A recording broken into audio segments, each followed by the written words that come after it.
প্রথমবার অ্যাটাক করছে তখন আমাদেরকে বাঁচাবে কে? Because we do not have any prior sensitization. তাহলে আমরা আমাদেরকে বাঁচাচ্ছে আমাদের innate immunity that is offered by macrophages.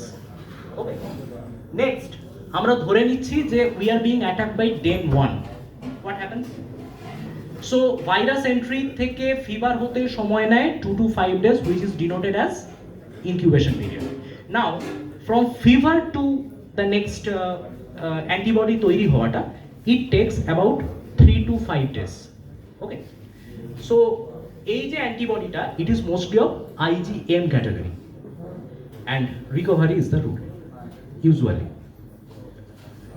But in case of secondary infection দেখা যাক কি হচ্ছে। Firstly, if it is attacked by the same serotype তাহলে কি হবে? We already have our antibody ready. So we have a soldier যে কাউকে যদি একবার দেখে নেয় তাহলে সে কখনো কাউকে ভুলে না।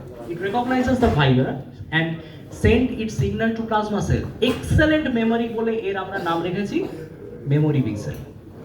সেখান থেকে যে নেক্সট আসছে তার নাম হচ্ছে plasma sell who creates antibody. তাহলে প্লাজমা সেল অ্যান্টিবডি তৈরি করে। এবার কি হবে? ক ধরনের অ্যান্টিবডি আমাদের এখানে আছে? দু ধরনের। কি কি?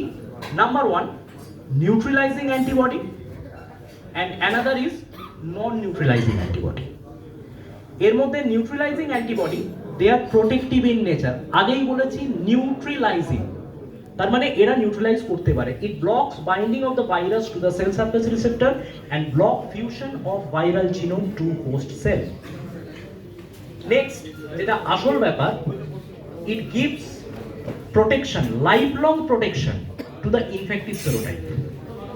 সারা জীবন ওই যদি আজকে ডেন 1 এর এগেনস্টে আমার অ্যান্টিবডি তৈরি হয়ে থাকে, it will protect me life long against dengue 1। Next we have যে যদি ক্রস রিঅ্যাক্টিভিটি হয় মানে অর্থাৎ লাস্ট এরপরে কয়েকটা মাস কিন্তু অন্যান্য সেরোটাইপগুলো